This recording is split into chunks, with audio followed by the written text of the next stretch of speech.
Well, hey, this is Jess T for Bells and Gals. And this evening, this afternoon, this morning, actually, and all in between, I'm having a good old chat with Kirstie Kraus. Kirstie, how are you doing, my lovely? Good to see you. So good, so good. Things are crazy, but in such a good way. And I just keep writing things down in the gratitude journal and holding on for dear life.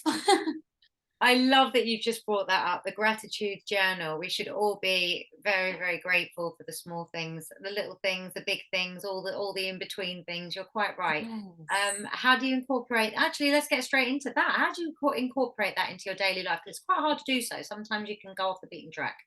Yeah, I'm like a whole morning routine person. Like I prefer mornings and I have my coffee and tea and water, like as much liquids as humanly possible because you got to use the voice all the time and so it's good for it. And then sometimes I'll even use a steamer, meditation, yoga, write in my gratitude journal, like kind of all of it. And then I'm really bad at this, but I will be like answering messages in the middle of all of it too. But sometimes I leave my phone off for like 30 minutes. I'm like, I need 30 minutes without my phone. That's it.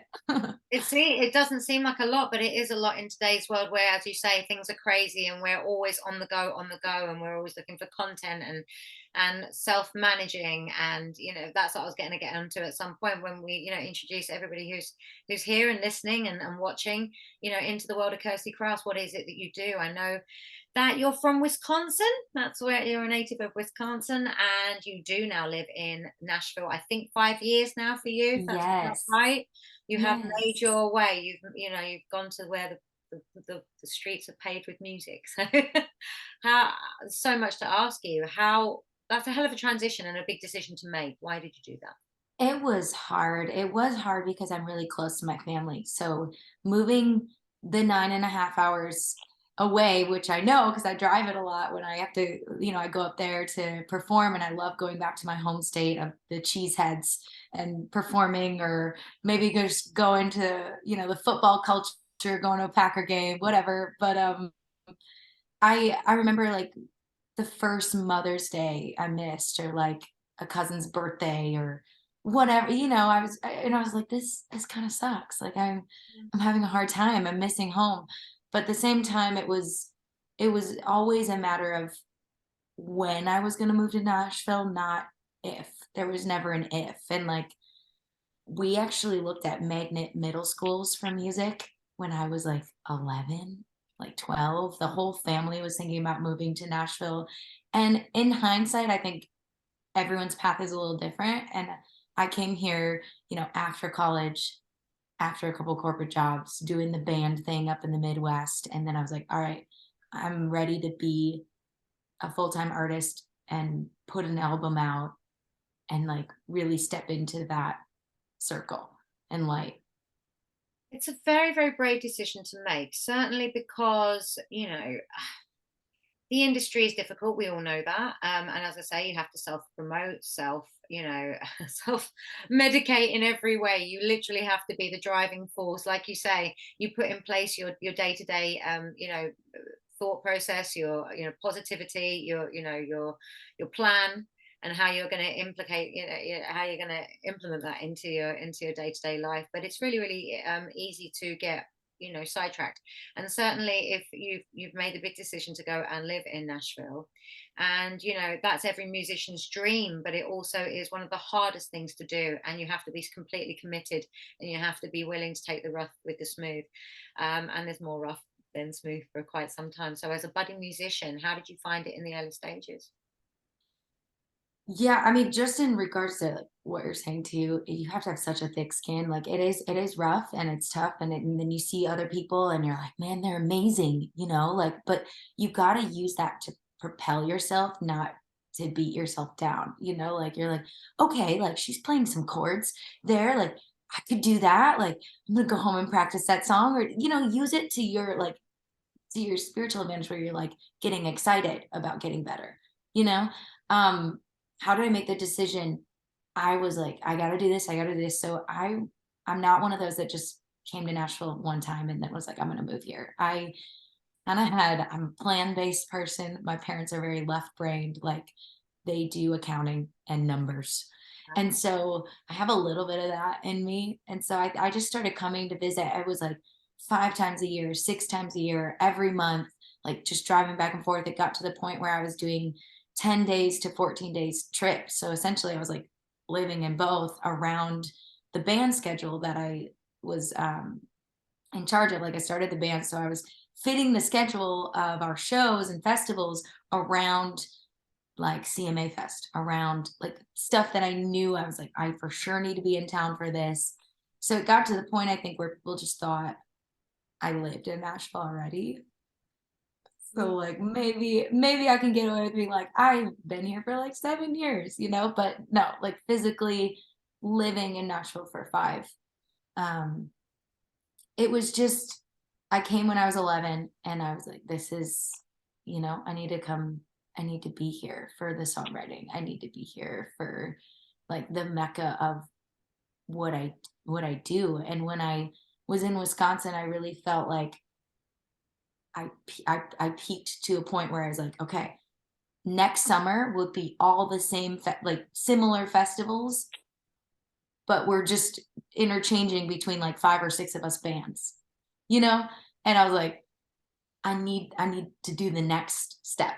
I need to always, and so I'm a very like small steps kind of oriented person, but I feel like I knew enough people in town where Nashville would feel like a home. So it felt like a second home. So it was like time to move Yeah, type thing.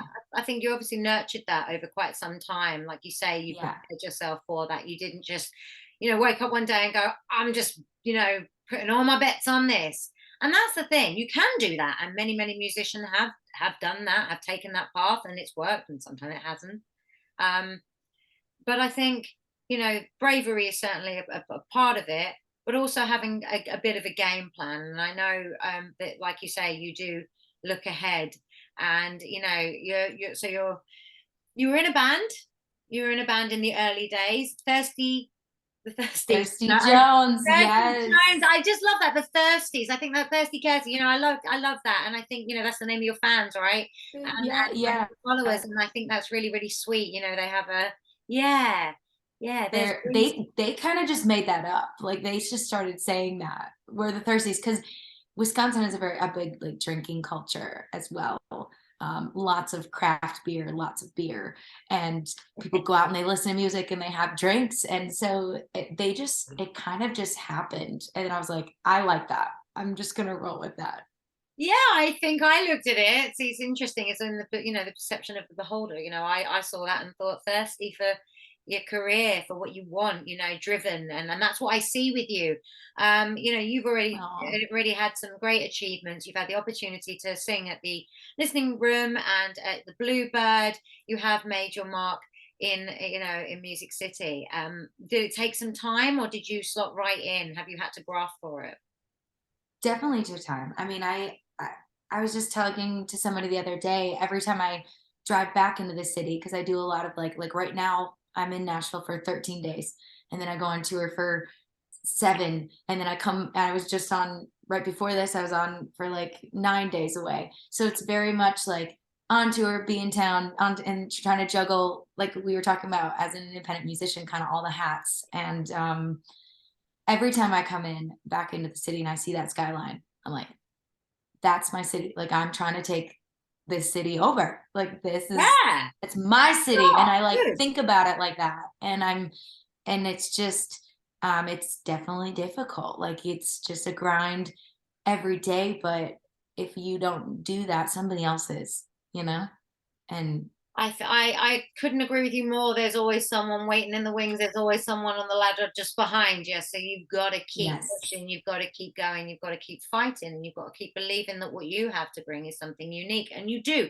You're very feisty. You're very sassy. Your songs have lots of punch. Your first single was released in 2018. That was your debut, Delusional. Followed yes. by Silver's one of my favorite. Actually, I know you had Got to Do as well, but Silver's awesome. And so you've I think you've evolved in your music since the early days. And I say early days, 2018, it doesn't seem that long ago, but by God, we've had quite a bit of living Oh, Yeah. not, oh, no, And learning, living and learning, and it yeah, does feel like forever ago. Like 2 weeks feels like 2 months ago, but that's it right was now. I know.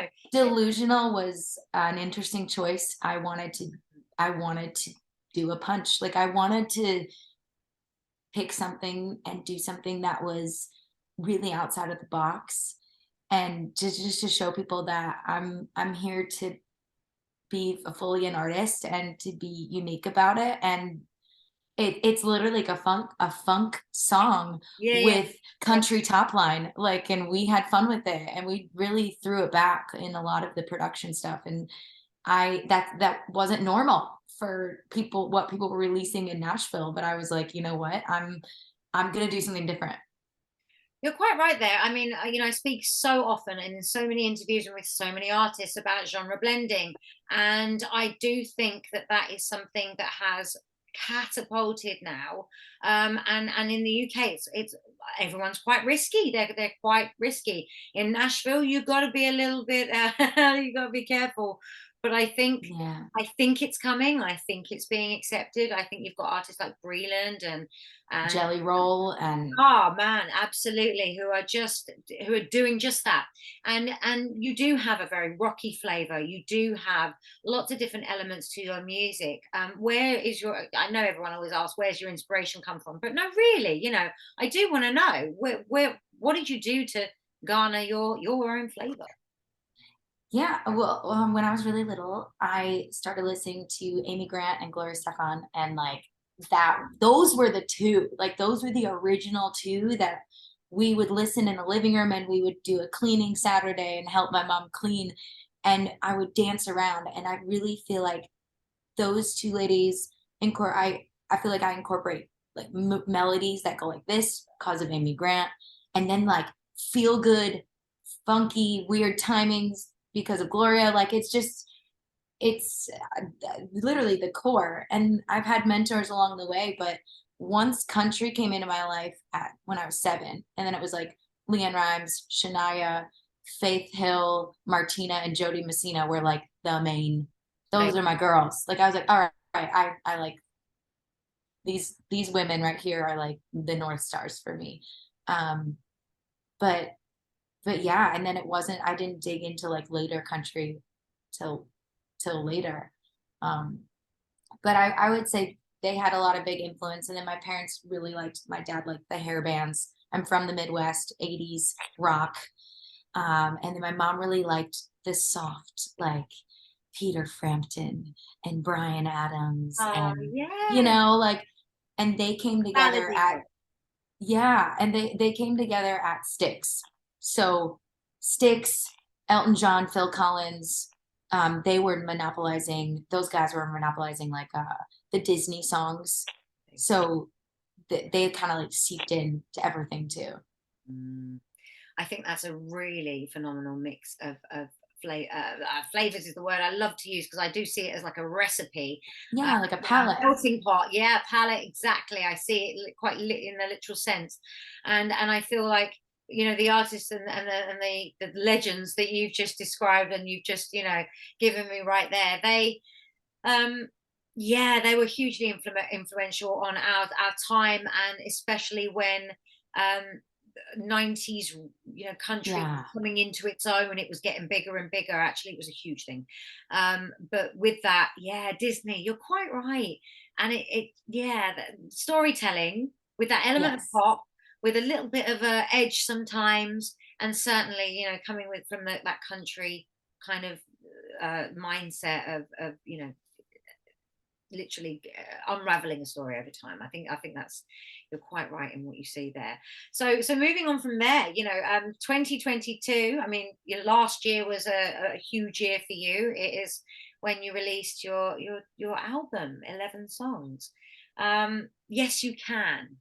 What a great yes. title. Why? Oh, thank you. So, I mean, so the Gotta Do song in the bridge, it says, "Don't listen to the haters saying, no, you can't, smile in your heart, because yes, you can." And in the back of my mind, I didn't, I knew that Gotta Do wasn't going to be in the pile of these 11 songs, but I ended up going and printing the printed copies of the record includes Delusional and Gotta Do, because Gotta Do, the whole song is about literally diving into whatever you need to do in this life to be happy. And for me, that was music, and I needed to just go 100% like all in to not have any regrets, because I had already been doing it my whole life. So it's time to like full steam. Um, so yeah, subconsciously I was like, the album's got to be called Yes You Can. And it really became my motto while I was putting this whole project together. I needed it because putting an album together, that was like so stressful. It was so much work, it was so many decisions, and like continuing to push yourself, like, nope, I'm gonna see this project through. Like, I'm gonna see it through, you know. Yes You Can became like my mantra. Yeah, I think you're quite right in putting together an album. It can be a very it's a journey, isn't it? It can be a It very is. can be a roller coaster of emotions, certainly. How did you find that? Did you did you go on that journey for some time in order to put together the album in the way that you wanted to do so? Yeah, yeah. I mean, for one, I say this a lot, so I want to make sure I want to make sure I say it. But I don't really demo songs. Like this was the first time I really like demoed songs to get ready for their album. So before all of that, I perform songs. Like I kind of skip the demo process. I just perform them live a lot and figure out where they're gonna sit in my voice, and just feel it on stage, because I think when you're in the moment and where you go in the moment naturally, that's your artistry coming out. So I love putting myself on the spot with that kind of stuff. But I started traveling more and more back and forth, like getting prepared to move to Nashville. And so like I'm gonna start, writing as I'm there. I'm setting up writing appointments like every day when I was in town. And it was just the songs that I knew I was writing for a record. So like let's say 3 years of writing for this record, and performing them, and like which ones fit with the band and which ones are like what I really want to say as an artist. So narrowing it down and trying to pick songs, that's a whole task in itself. That's a whole like It subconscious thoughts. It's Like, not just a case of just, throwing together some lyrics and a melody and calling it a song. It really isn't that, is it? There's right. so much more to it than that. It's what fits where, and also, an album being the journey from start to finish, and what you want to say and how you want to say it and how you evolve through that whole process. Yeah. And Um, yeah, I was just gonna say, like, I really wanted to show different sides of me, different flavors, the sassy side, of course, because when I'm performing, I love doing that, and but like a softer side. So it's just a lot. It was like a lot of thought to go into what songs kind of fit together in a similar palette that feels like a stamp of me at that time in my life. And also like this is going to be my showcase resume record in town. This is what I'm going to pedal around town being like, this is me as an artist. So no pressure. You know what I mean? Like I was like, no, oh, it's got to be great. Like, well, it certainly is. It certainly is. So, are you performing your songs when you gig during the week, and when you're on the road? Are you actually performing your own music too? yes.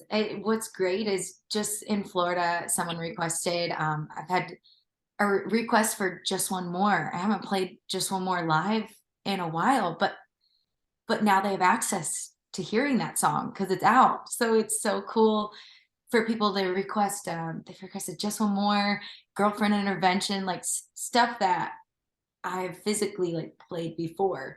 I play a lot of like the new stuff around Nashville because I'm trying to test out songs. But yeah, it's really cool. And then having people request Bird and sing along Yeah, or something new, like it's so much fun. of course it It's is. so much fun. Is they are listening. They're listening, and they like what they hear. And I think that much is absolutely evident. You are whoa, you were a runner-up, am I right? Single of the year, Women of Country, Best of Yes. 2022. I know awards recognition, there is something in that, isn't there? There's something really, really um rewarding about receiving, any kind of nomination for an award and recognizing that people are listening and enjoying your music, and it's making its way out there. Yeah. How did you feel when that came about? Oh my gosh. Amazing. I was so grateful. I mean, that's definitely stuff I write about in my gratitude journal. Like, hey, write this down, look at it, like actually That think happened. about that this happened, like let that soak in for a second because they listed out top 5 and being the runner up in like that grouping of artists, which a lot of them were big names. I was like, whoa, okay, that's awesome. And also like talk about the marketing, the free marketing that's going out there. Like how many people are going to see this list and then be like, I'm going to check her out. New That's people that what's maybe I never was happening. introduced to or wouldn't be. And that's because of the Women of Country platform, like having that. And somehow I got enough votes to be on that list, which is amazing. Course it is. That's a huge honor. And so you're being heard across the globe. I'm over in the UK. We know of you. Have you been over here before? No, but I was, trying to hold back my tongue earlier when we were talking because I'm so a planner. I'm a planner. So I plan. Um, I feel like I've been starting this UK journey since 2020, like since shutdown, because I was like, I can't email for booking right now.